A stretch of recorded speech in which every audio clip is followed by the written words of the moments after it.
Hello and welcome to the NewsX Sunday Guardian Roundtable. Well, the assembly elections are just around the corner. We are seeing a couple of high profile states also will be battling it out. And of course, chief amongst them is Tamil Nadu. This is also going to be a very interesting election in Tamil Nadu. Because the first time an election is going to take place without the two stalwarts, really, without Karunanidhi or Jayalalitha. A state where elections are fought on personalities. Will issues now dominate? And what of the two national parties? The Congress, of course, has hitched itself onto the DMK, while the BJP is trying to play to various factions of the AIDMK. And also, don't forget, on top of all this, is the return of Sashikala. Can she take Jayalalitha's place? Will she be a spoiler, or will she achieve something in her own right? Joining me for this discussion, I have a very powerful packed panel. We have Mr. Vijay Shankar. He is the editor at Frontline. Mr. A.S. Paneer Selvan. He is the reader's editor at Hindu.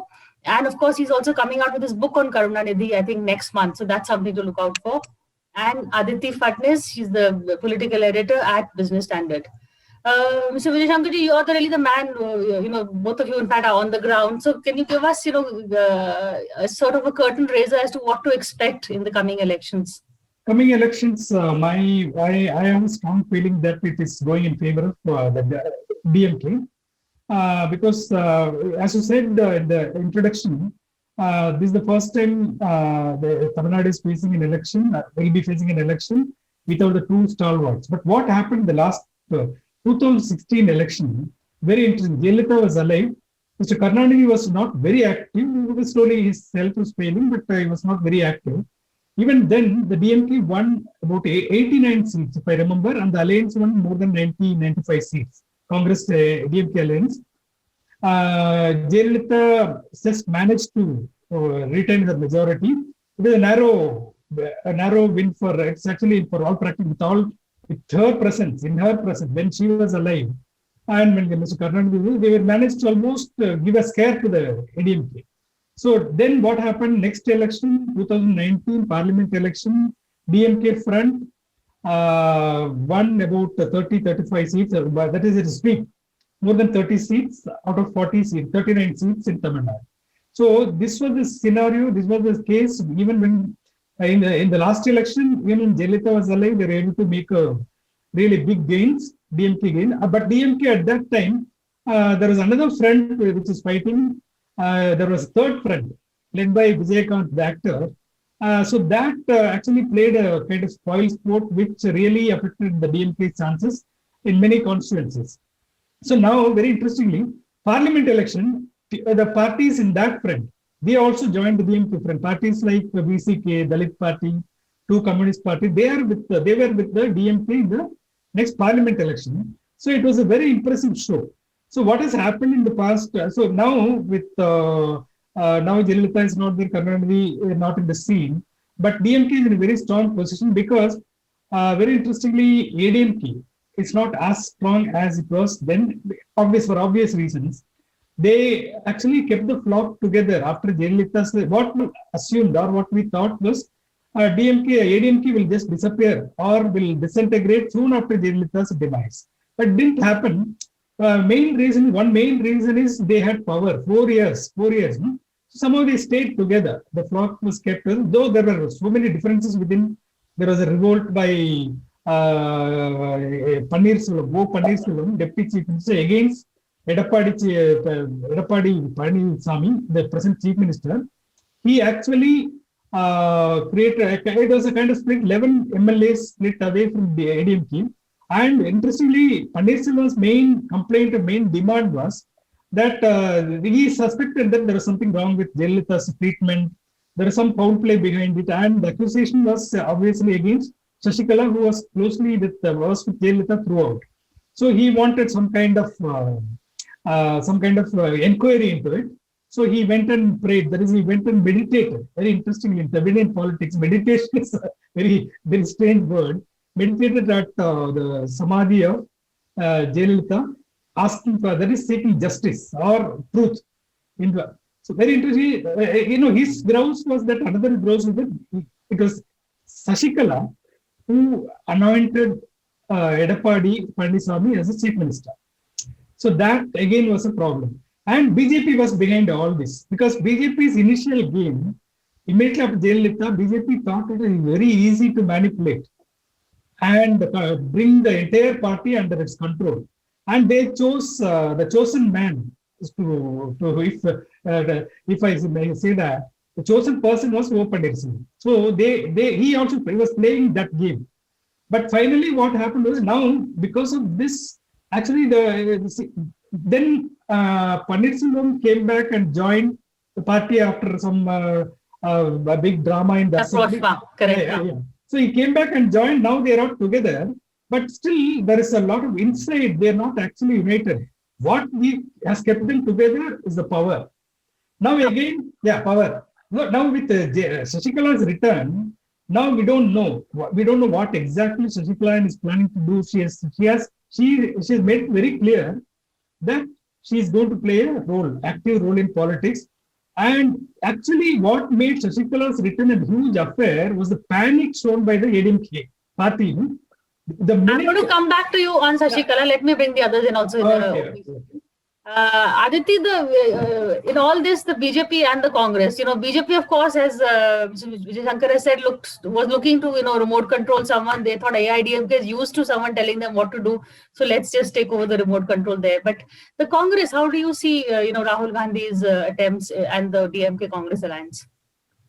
And from what I'm hearing, Rahul Gandhi's visit to Tamil Nadu recently to watch Jallikattu as well as to for other things was not the write-off that people thought it would be, despite the very sorry state of the Congress organization in Tamil Nadu. So I believe it got a certain amount of resonance. People in Tamil Nadu are not used to politicians, jumping into the fray in the hurly-burly. They are used to a slightly more remote interaction with politicians. But Rahul Gandhi, helped to cook biryani. He had press conferences. He spoke to anybody who wanted to speak to him, and kind of jumped into the thick of things. And that has evoked a certain amount of buzz or curiosity. So I'm not sure if the Congress organization is able to make use of that goodwill that his visit seems to have generated. But certainly there is a certain amount of chatter in Tamil Nadu about Rahul Gandhi, which you don't hear elsewhere. Putting it very nicely. Mr. Panisaman, a bit about your book on Karunanidhi also, right time I think for it. How do you see the DMK faring without him? Can his heirs take up the mantle, or will it be just an issue based just because there is nobody else? They're the only party that is holding it together, so that puts them in the front run. See, partly the advantage for DMK is that the succession plan has been in place from, say, 1993 onwards, when DMK split with Y. Gopalasamy's team walking away to form MDMK. The succession plan for DMK was laid out. Therefore, we are talking about a party which had a succession plan from 1993 onwards. But that is not a big issue. In fact, organizationally, we don't see much difference in the DMK of today and the DMK of yesterday. That is one element. And the second important thing is, Stalin has been an organizational man from 1980 onwards. Therefore, again, he is not thrust into the senior position today. He was in charge of the youth wing from 80, and later he became the treasurer of the party, and he was also the deputy chief minister in the last cabinet. Therefore, there has been a gradual progression. Hence, I think we can't equate Stalin handling DMK with, say, OPS or EPS handling AADMK. They were nowhere near the power earlier. If you may add one point, he was also the mayor of Chennai Corporation, very impressive record. Well, given that background, it's very, very important not to equate these two. And the entry of Shashikala, I think Mr. Vijay Shankar started talking about it. Paneerselvan, you want to come into it? Then we'll go back to him. See, again, Shashikala is not new to Tamil Nadu politics. In fact, from 1987 onwards, she has been a factor with reference to the Jayalalitha faction. In fact, if we remember the 1989 episode where Jayalalitha tendered a resignation, that resignation letter was found in Shashikala's husband, Natarajan's office. Therefore, Shashikala has been a factor from 1989. And people within the ADMK say that her presence had a calming effect as opposed to the mercurial tendencies of Jayalalitha. Therefore, whenever Jayalalitha used to sack somebody, it was Shashikala who said, okay, I will take care of your interest. Don't go and join others. Therefore, at one level, you had a very, very mercurial leadership, and which created its own set of unrest among the seniors. And she acted in a manner to calm their anxieties. In fact, they were a perfect foil. So you had a mercurial Jayalalitha and a pacifying Shashikala. And that was a combination which actually worked. And what is happening is that we all recorded almost all the mercurial decisions of Jayalalitha, but we have not meticulously documented the pacifying role played by Shashikala. And that is the one which makes her the glue today. That's interesting. Mr. Vijayshankar, your take on Shashikala as the glue. Now, of course, she wants to take over the party, literally. Yeah. So very interestingly, if you look at the ADMK as a partner after MGR's death, there was a split and they came together. Finally, Jayalalitha proved to be the unifying factor. But she kept the party under her thumb. Actually, she used to say that it's a party with military discipline. Military discipline is only out of fear because nobody else can win election. So they knew that only vote getter is Jayalalitha, and she won. She proved that she won 2 successive elections. So, but the problem is, as an organization, completely in contrast to DMK, there is no second line leader. There is no second line leader. No minister would speak. No, we have never seen these ministers come out and address press conference because that's dangerous. They should not be seen as taking independent positions. So she had complete control over the party. And out of fear and out of respect, they completely, you would have seen the familiar sight of people falling at her feet. So that is the kind of party. So in a way, she completely emasculated the party. So what has happened is, after her death, after his demise, what has happened is the party actually doesn't have a leader who has the charisma or who has the pan-Tamil Nadu appeal. But neither does the other side. So then that way there's a level playing field, right? Yeah, no. The thing is, very interestingly, in Tamil Nadu, see, you look at Jayalalitha. Jayalalitha herself, she once said that she didn't want to come to politics, but MGR thrust her into politics. Jayalalitha could inherit the mantle of MGR because she was seen as a person groomed by MGR. So now there is no other person in ADMK who has that kind of being close to the leader who passed away. Now only person who is identified Jayalalitha is Shashikala. And very interestingly, this Pannirselvam, who revolted against, in a way, cast aspersions on or raised doubts about Jayalalitha's demise and Shashikala's role in that, actually, he himself was a nominee of Jayalalitha, Shashikala and Dinakaran, her nephew. They started playing a role. They were actually controlling the party. It is very clear now because the way the ease with which they handle issues, it is surprising. Before that, you see only Jayalalitha doing everything. After Jayalalitha's demise, these people are they handle politics like experts. So they have been running the party. That is the general assumption. So now Shashikala's return, now with the OPS and EPS kind of falling out, very interestingly, OPS, who did this meditation, so-called meditation, maybe in influence, BJP's influence in meditation, religion, all those things. I think it played a role in that. Meditation politics. After Shashikala's return, he's keeping quiet completely. And his son issued a statement. One son is an MP, another son welcoming Jayalalitha. So now all eyes are on OPS. Now they think that OPS might anytime ditch EPS and EPS will be left alone. That is why this is happening. Actually, as I said earlier, after OPS revolt, it was the Shashikala who anointed him, literally. That is, at a meeting of party MLAs, she announced OPS name And that site is now, it's become a phenomenal, that is, it's a very iconic site, very interesting site in Tamil Nadu politics.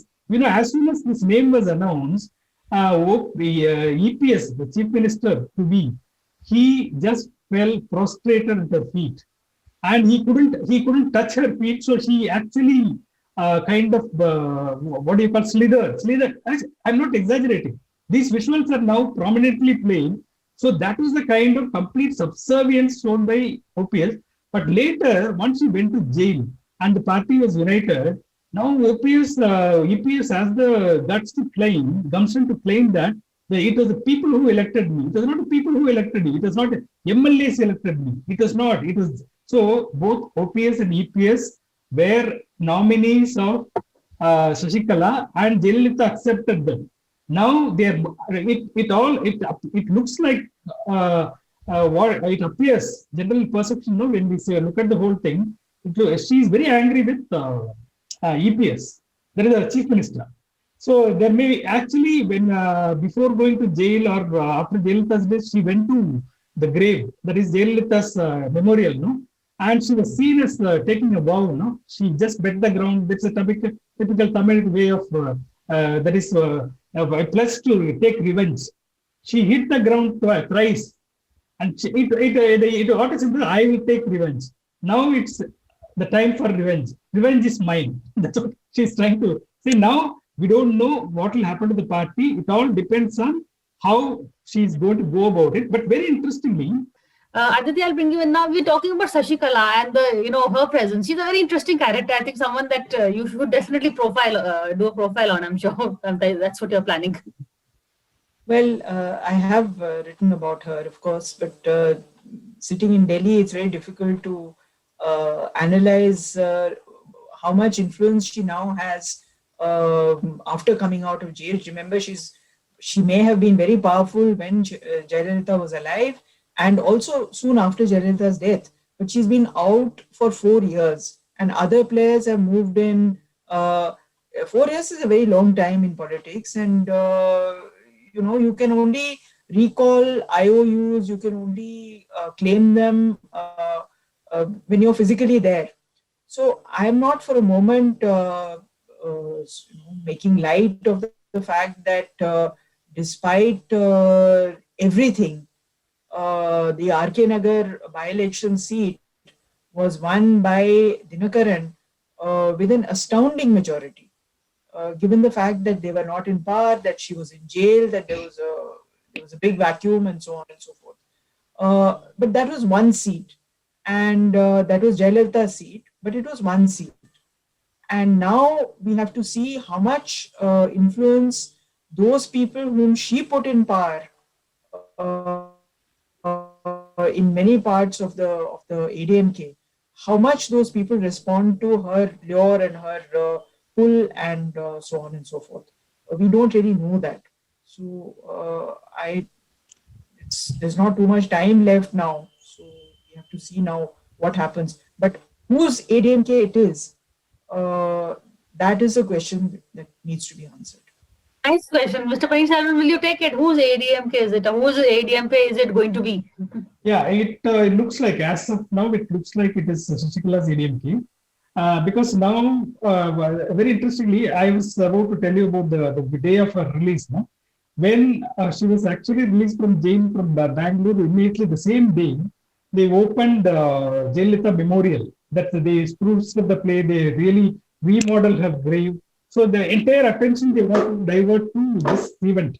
And even her Veda Nilayam, her residence, Jayalalitha's residence, it was thrown open. But when, very interestingly, they started panicking after that. Shashikala's release, no? Because Shashikala knows them. Shashikala knows them in every sense of the word. All their deeds and words, everything, whatever. And there are videos of people immediately after Jayalalitha, the same leaders who were speaking against Jayalalitha, no? So bravely, all of them were seen standing in a queue and requesting her. You can even hear the words, pleading with her to take over the party. Same guys are now they're opposing her, but I think this will last only for a few days. It will not. I think slowly, once she starts making her moves, it will become very clear that the party is hurt. That's what I feel. But very interestingly, the panic of this ADMK real, that is official ADMK scam, that really turned the entire attention on her, and it became a big mega event, her release and his travel from Bangalore to Chennai. And after she crossed, they wanted, very strange situation, strange scene happened. Ministers, as soon as she came out of Bangalore prison, she used ADMK flag. So that flag, immediately here, ministers went to DGP's office, including the Home Minister, and asked to file a complaint that she should not use that flag. So this kind of panic reaction really built up a momentum, and it built up a momentum in support of Shishkala. And that day, she left Bangalore at 10 o'clock. Around, she reached next day morning. It was throughout the route, some 360 kilometers. It was full of people. I don't know, maybe a stage manager show, but definitely she is the magnetic force. As far as people in ADMK are concerned, she is strong because she was seen as the person close to her. Now nobody, even Paneer Selvam, who went to on a meditation, he's not talking about this inquiry. They appointed an inquiry commission, Arvind commission. Nobody is talking. Paneer Selvam is not talking about inquiry commission. Now, the suspicion about Jayalalitha, about her so-called role in Jayalalitha's demise or whatever. Now, nobody is talking about it. Even people who raised the suspicion. So now, let me get Mr. Paneer Selvan also on it. This role of Shashikala. See, if you're talking with the ADMK ministers, they always invoke the image of Narasimha Rao. They said that Narasimha Rao managed to retain power because he had the prime ministership. Similarly, OPS and EPS are retaining the power because they have the state government. And they say that once the state government goes, like the way Congress moved out of Narasimha Rao, ADMK has to move out of these two. They are actually drawing specific instances of Narasimha Rao trying to exert himself and assert his authority over Congress. They look at EPS and OPS as Narasimha Rao and Kesari, and they say that the Kesari and Narasimha Rao have to give way to Sonia finally. And that's what is going to happen in our party also. This is the internal discussion, what you get. They say that right now, power unites people. And the moment there is no power, the authority of these two might be eroded fully. But who will the BJP prefer, Mr. Paneer Selvan? Will they prefer, obviously not Shashikala, they want someone they can control? See, it's too difficult to understand whom BJP prefers because we don't know who is the person who is handling Tamil Nadu affairs for them.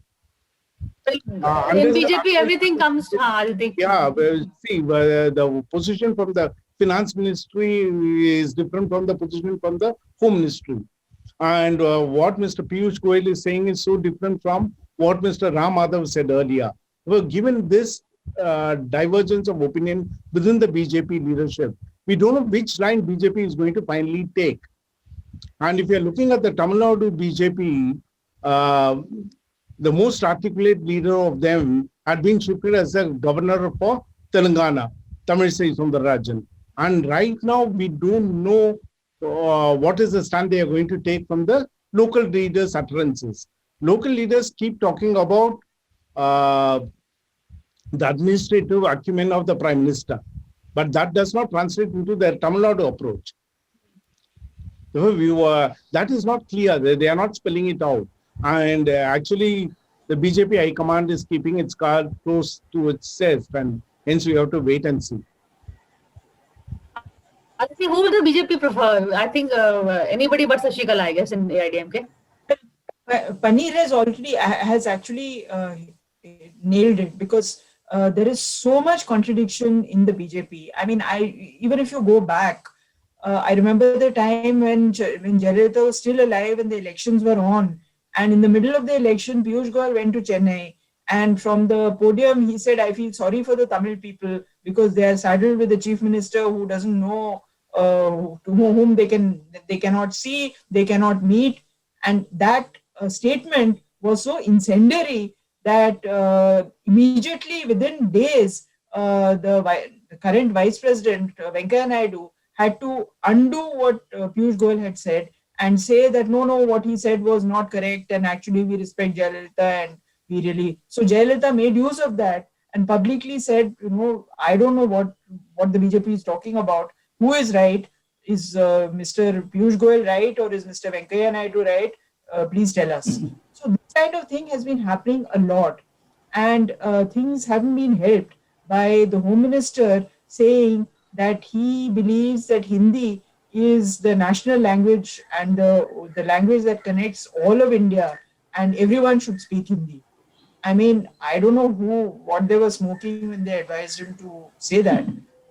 He said it on Hindi Divas, and it's hardly a puzzle for people who know Tamil Nadu to figure out that this is the most disastrous statement you can make in the context of Tamil Nadu.